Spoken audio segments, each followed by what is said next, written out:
But people look at us like we were homeless And drug drug addicts. addicts. Yeah, they were like, they are in there Yeah. with all the drugs. Every drug, that's what they think. Welcome back to the Rangeless Travel Podcast. We're your favorite adventure travel hosts. I'm Britt, and this is Ryan. Together, we travel the world by plane, train, and '89 Ford Sportsmobile, capturing the beauty, adventure, and culture in every corner of the globe. Currently, we're traveling the U.S. in an old van with our two dogs, Layla and Cedar. Every Tuesday, we share stories and tips to inspire you to book that next trip. So go ahead and don't be shy. Follow along with us at Rangeless_ on Spotify, YouTube, TikTok, and Instagram. Let's dive in. Welcome back to the Rangeless Travel Podcast. This week we're talking about, well, at least my first impressions. I know you've done it before, but this is my first impressions of van life because we've done a week in Brooklyn in Van Alley, and then we broke down.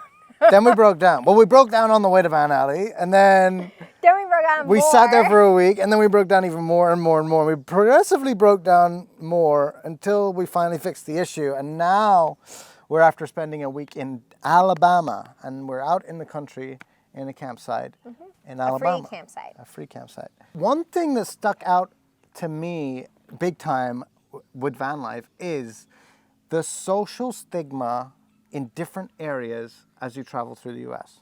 Because one thing I noticed when we were in Brooklyn is people will walk past and see us in our van, which is an older van, but it's really cool. Yeah, we have an '89 Ford Sportsmobile. Yeah, with the pop top and like, it's really cool looking van. And but people look at us like we were homeless And drug drug addicts. addicts. Yeah, they were like, they are in there Yeah, with all the drugs. Every drug, that's what they think. this one officer right here. Yeah, that was the. Unless it was other van lifers, then they were like, Then "That's they're cool like, rig." such a cool rig, like we love your rig. Yeah. So there was definitely a lot of social stigma attached as far as being in New York City goes. Yes, definitely. I mean, it's not a New York City van, but we wanted to experience van life. Yeah, and we were really interested in going to Van Alley and just experiencing that. So we did, for all the good things and all the bad things. Yes, absolutely. Then, since we've left New York and we got more out into the more country and like more rural areas, even less rural areas, but more like southern and western, the attitude has changed a lot. We get complimented pretty much every day that someone sees the van. They're like, "Oh my God, I love that thing. It's so cool." They're like cool van, cool camper. Yeah, people will see us like camped up and stuff, and they don't even really bat an eye. No, and it's a completely different, like the stigma's no longer there. Like no one is looking at us like, wow, those people must just be fill in the blank of whatever stereotype is in their own mind, and more of like, wow, that's cool. That's cool. Yeah. I don't know why that is, but that's just what I've Did that observed. affect you any? Just like how did you feel when people were looking at you like, wow, look at that homeless person. Look at that drug addict. Look at him go. And then also I was the like looks, just chuckling to myself because I'm like, hey, see that big ass hotel right behind you? I built that. Like, you know. Yeah. So like, I don't know. You also get the looks where it's like, oh, the poor dogs. Like I definitely felt like, because we were taking the dogs in and out of the van, and I saw like multiple other like dog owners like look at me, and I could just tell like that they were like, oh, those poor dogs like have to live in that van, and I'm like, those dogs. They get live walked the like life. 5 times a day. They get to live outside in this beautiful area for most of their lives, and like, you know, they love it. They get to do so many cool things, and they get to be with us all the time. Yeah, so they're more than happy. Yeah, so that was like one thing that like really jumped out at me was the different ways people treat you in the different areas that you're in. And then like the huge contrast between van life in a city or around a city and van life out in like the boonies where we are. Yeah. It's very, very different. And Yeah. you kind of have to do a little bit of both. Absolutely. What we're planning on doing is like spending most of our time out in the country, like for like a 2 weeks period, and then head back into the city to like, you know, get mail, like get supplies, like do all the Dump our tanks, fill up our water. Yeah. Do all the like basic admin stuff that you have to Go do. to Planet Fitness. Yeah, all of that. But having said that, doing it in a city is a lot more tricky because you're looking for a new place to sleep every single night. And you're having to tear down early in the morning and then put it back up. Especially because we have a pop top. So we don't have just like a high top van, which means like if we want to sleep comfortably, like We we have to pop the sleep on top. top, which means the top has to be popped. We do have a bed on the bottom, like a futon bed on the bottom, but it's just more of a hassle, and it's just not as comfortable to like set up. Like Yeah. we can't really cook dinner unless the top is popped. We can't Yeah. really, you know. Yeah, and like, especially if you're trying to be stealth and parking, Yeah, it just doesn't work. the pop top is a no-go unless you are allowed to be there. Yeah, like we can't pop the top in like a residential area and just No. like hang out and camp out. It No. just doesn't work. So for us personally, the country, which is where we want to be anyway, Yeah. is just much more comfortable to travel in. And then we go into the city to like meet our basic needs, go to Aldi and Of course. to shower. Yeah, Yeah. Aldi and Planet Fitness. That's where we're going. And Home Depot to fix whatever broke Yeah, this Home week. Depot. Those are usually the stops. And TJ Maxx because I'm a Maxxinista. Yeah. Now, another thing that like I did anticipate it. I probably did anticipate it beforehand. Was like managing the space with 2 people and 2 dogs in a small van. Like you Yeah. know, it's a limited amount of space that we're in, and it is difficult at times. It's definitely It is. And it's harder in the city too because again, it's harder in the city because Everyone's inside. everyone's inside. Like where, you're not like you don't have your awning out. You're not like camped out Yeah. here, like just chilling on the sidewalk.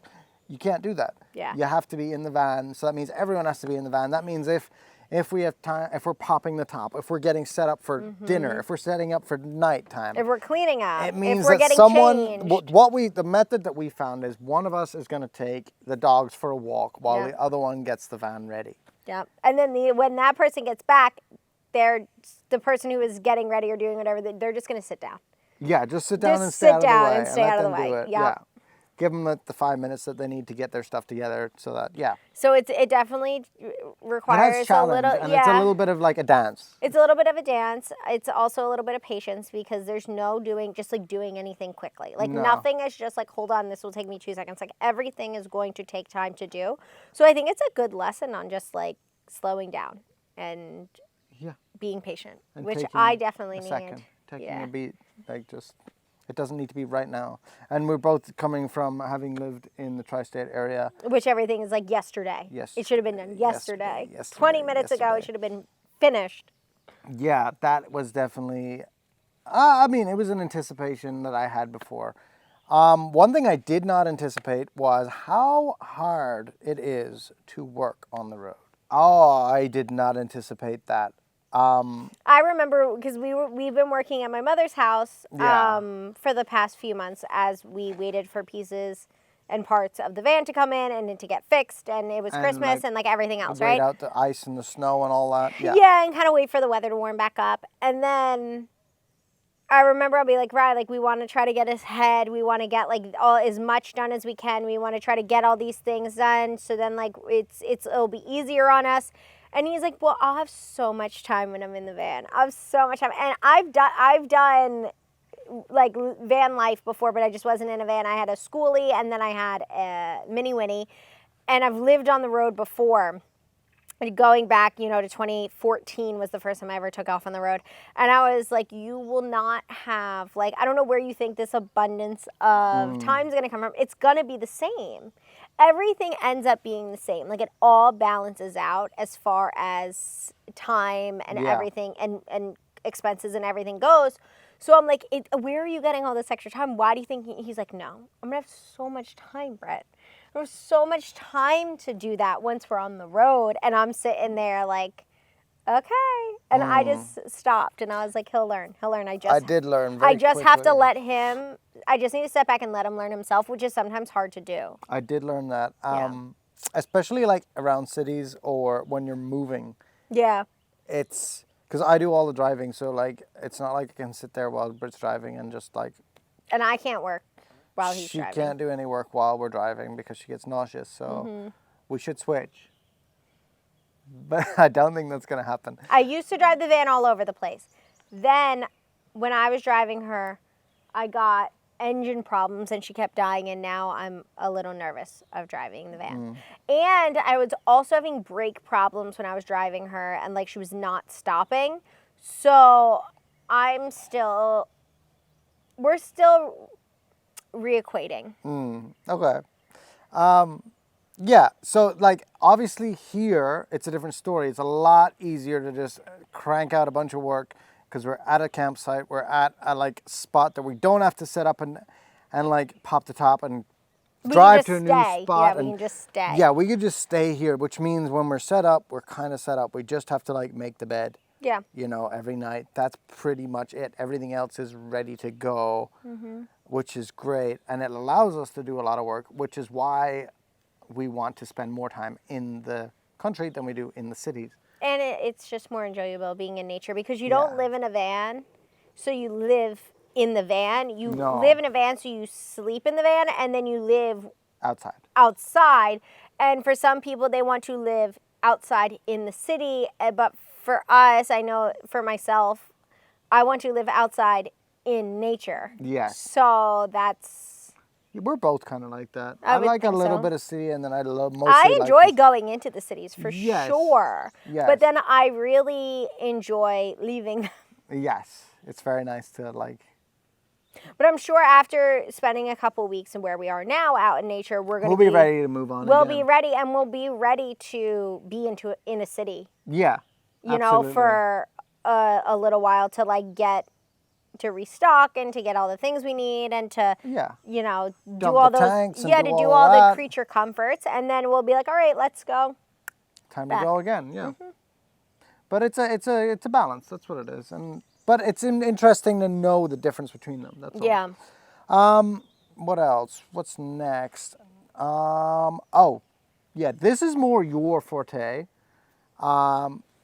Groceries and meal planning and being efficient in that area. That is all my forte. So it takes a lot of planning because not only is like it takes a lot of planning in like a little kitchen. It takes a lot of planning and meal planning, just even if you're in like a home or an apartment to do the meal planning and have like healthy food. But it takes even more so when you're only going shopping limited amount of times, and then you have a very small fridge, no freezer really. No. And like one shelf in one cabinet to do all of your storage. So mostly what I do is I look for ingredients that go together and can be interchanged. And then I buy like quickly perishable and then like long perishable for produce and stuff. So like a quick perishable would be like berries are quick, bananas are usually quick. Avocados are quick. So those are things that will be eaten in the first few days to the first week. And then I have like long-standing perishables. So like a lot of like root vegetables would be a long-standing. So like apples, potatoes, carrots, celery usually stays good for pretty long. Like things like that, which will be good longer. And I make sure to do my recipes with my short perishables first, and then I do recipes for my long perishables after. And then I also will supplement in like canned beans and canned things like that into the second week and eat up the fresh stuff the first week. So it's all a balancing act. Yeah. And then another thing I do is I write a list of all the possible meals that can be made with all of the things that we have in the van, and then we can pick and choose what we want to eat at mealtime. Right. So that nothing goes bad and we're not wasteful and everything's getting used. Mm-hmm. Yeah, because especially when you have such a little amount of space, we can't afford to like waste any food. And then also what goes into it is because we have a limited amount of water supply, as well as doing dishes in a van is like, doing dishes is not fun. No. I've managed to like cut down our water usage from the dishes to like half a saucepan of water. Yeah. Plus a little bit extra to rinse off afterwards. But yeah, it's tricky. It's just not fun. So then I also think about like what is not a messy recipe, or how can I do things in one pot, like and condense it as much as possible. Yeah. So that's just a lot goes into it, and a lot of thought goes into like eating, especially because I want to feed us like healthy, nutrient dense foods so we can fuel our bodies to be able to do all the fun things that we want to be able to experience while we're in nature. So it's just this ultimate balancing. Yeah, and speaking of balancing, we also have to balance all of what you touched on it earlier with the water. But we have water, we have our solar intake every day, and we also have our propane. And then also our 2 tanks, like our gray tank and our black tank, that could get full. So we have to balance all of that. So it's difficult. Nothing is just simply done. Like every aspect of your life, like when you're in a home, the only thing, you don't think about how much electricity is going into like the most basic of things. You don't think about like that you flush the toilet. You don't think about how much water you use to wash that pan or wash your face or brush your teeth. Like those don't matter as much because there is ultimately this, at least in, you know, the places that we've lived, these unlimited supply of just like water coming through the faucet. You just turn it on. There's no thought of where it came from or where it's going to go after. Yes. But when you live in a van, there is thought of, okay, where is the water coming? How much are we using it? When's the next time we can fill up? Where is it going after? How full is that tank? When are we going to be able to dump it? Yeah. And everything has a thought. Yeah, and you've got time limits too, because the tanks start to stink after a while. Yeah, You got to make everything sure gets you're on top stinky. of that.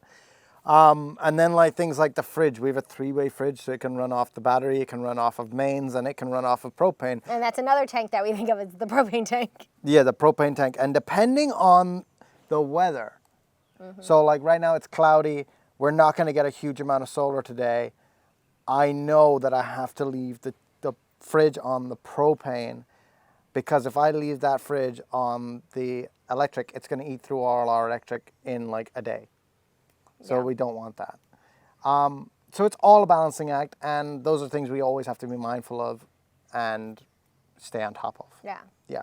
Then the next thing, showering and hygiene and the gyms, which all go together. And kind of also go back with the tank. So like, Yeah. yes, we have a 22 gallon freshwater tank. freshwater tank. That can go, if you're taking showers, because we do have shower, we have a hot water heater, we have all the things. Yeah. You can go through that tank so quickly if you're taking Shower. a shower. So even like things like that, it's all thought about. Yeah, I think that 22 gallons would be gone in probably 22 minutes if we were showering. But yeah, we tend to try and use our Planet Fitness memberships as much as possible. So if we like to go to the gym anyways and work out a little bit, move our bodies, go to the gym, get a shower in, and head back. Sometimes we go to the Planet Fitness just for the showers. Yes, we are guilty of doing that, but we pay for the membership. We're going to use it. Sleeping at Walmarts and the How have likes. you thought about sleeping at Walmarts? I have had good experiences so far. Yeah. Van life, most people think that like every single day is going to be out in nature, but unfortunately a lot of it is spent in parking lots. Yeah. Walmarts, Bass Pro Shops, Home Depots. Lowe's, Cracker Barrel, whatever. Yeah, wherever there's a big parking lot. Yeah. So far we've been lucky with the Walmarts and all that. We park in the secluded area that's kind of well lit, back away from the store. Haven't had an issue. Yeah, it's just kind of it is what it is kind of thing. It's just an ends to a means. You just need a place to sleep for the night and get up and go in the morning. Yeah, and then that one Bass Pro Shop in Leeds, Alabama, which was really, really nice to stay at there as well. But yeah, other than that, we've had no like crazy people knocking on the doors or nothing. Knock on wood. No police, no. Knock on wood. Thankfully, none of that. That's really, really nice. But we'll let you know in the future. I think that's pretty much it for first impressions for van life, though. Overall, it's going really well so far. And I'm enjoying it. What's been your favorite part of van life so far? I think finding this place. That's been your favorite part? I think that was our favorite. This has been like your first taste of like van life, and not just like van life in cities. I think that's what it was. That's why it was so special, because we were in a city and we were and we've only ever we're done cities. Yeah, in the morning we were up and going, and then finding a place to park for the day. It's exhausting. Working, cooking, taking the dogs out, doing all this, and then like going somewhere else, and then going to the gym to shower, and then going to try and find a place to sleep for the night, and then setting up for the night, and then hoping no one comes on knocking. And it gets really exhausting. It's really exhausting. Yeah. Like mentally, it's like mental gymnastics, and like physically, it's just really exhausting, and emotionally, it's just everything. It just really drains you when you have to constantly like find that next place to be. So yeah, when we first came across a place where we could actually just set up, it was really, really nice. Yeah. It was like a relief, a weight off my shoulders, and I really enjoyed it. My favorite part about van life is just like stripping down to the necessities. Yeah. And it allows me, because I'm stripped like so far down into basic necessities, I look more inward and I'm more aware of like myself and my mental being, and like I can take more inventory of like what's going on. Yeah. Like, yeah, when I go off to go and get firewood, I'm like, it's kind of zen. It's nice. It's kind of relaxing. It's like a long form camping. Yeah.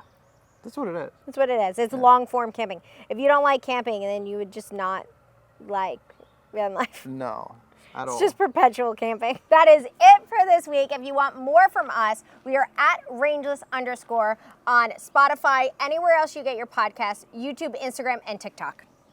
That's it. Bye.